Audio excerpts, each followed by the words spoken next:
It's Ron Reader digs the universe.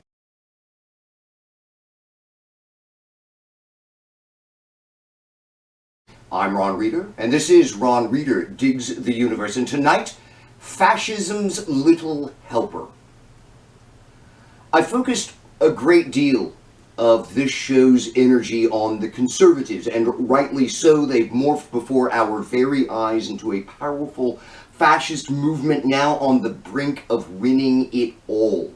America, as we know it, stands to be wiped from the face of the earth by the monster conservatives have become.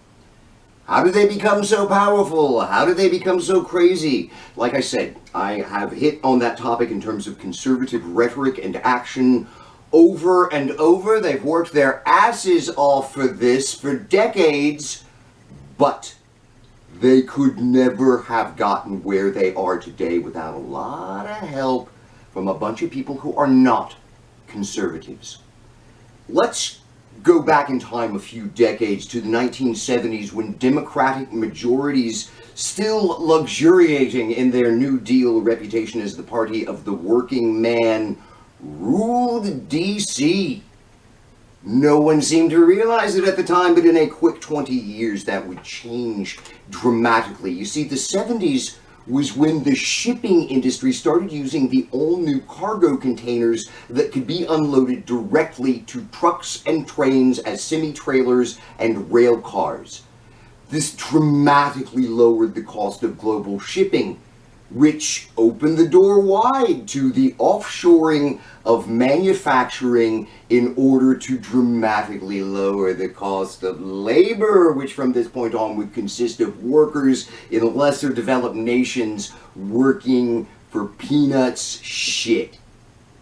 Manufacturing at the time was the most unionized sector of the U.S. economy, and when manufacturing eventually collapsed here, the fate of the labor union went with it. The Democrats did nothing. Enter Reagan in 1980, and union busting went into full swing. Again, the Democrats did nothing and allowed their biggest constituency, labor, to start dying a death of 1,000 cuts.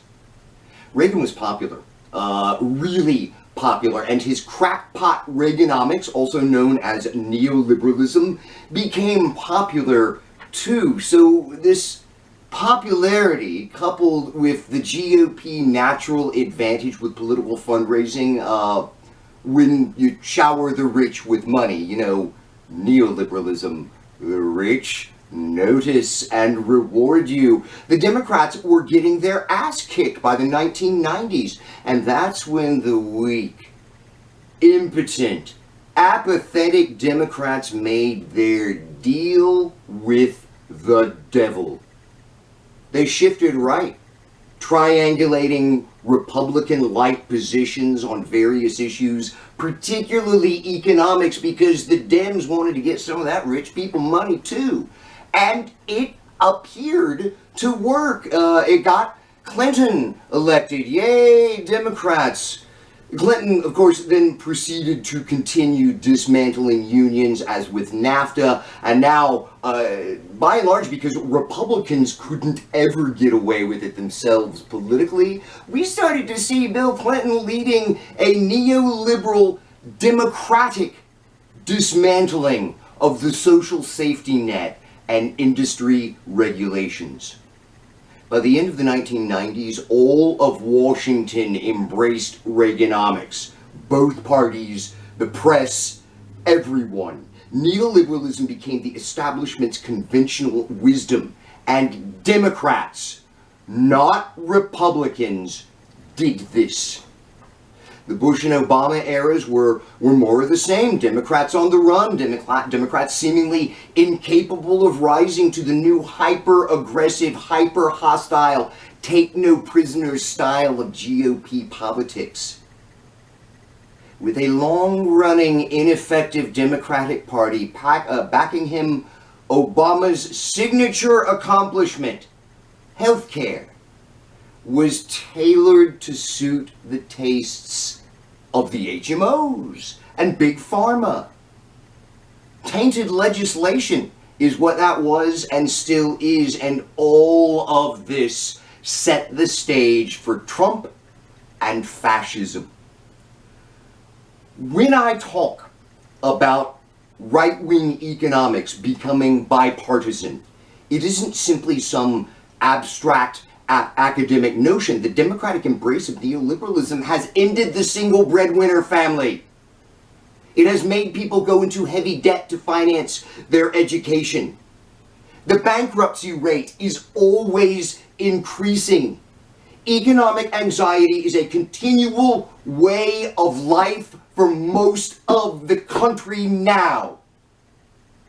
In this disturbed state, when you know something has to change, and you might still have a little bit of racism in you, fascism starts sounding a little better.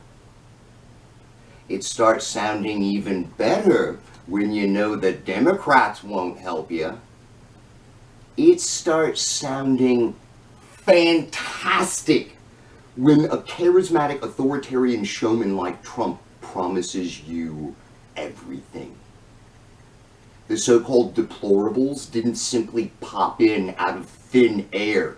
The so-called working class party, the Democrats, shit on their faces for years.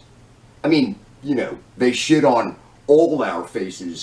So I'm not saying the fascist mass is blameless here. Far from it. What I'm saying is that in abandoning the role of defending regular, ordinary working people and instead embracing the rich and their money, the Democrats became effectively fascism's little helper.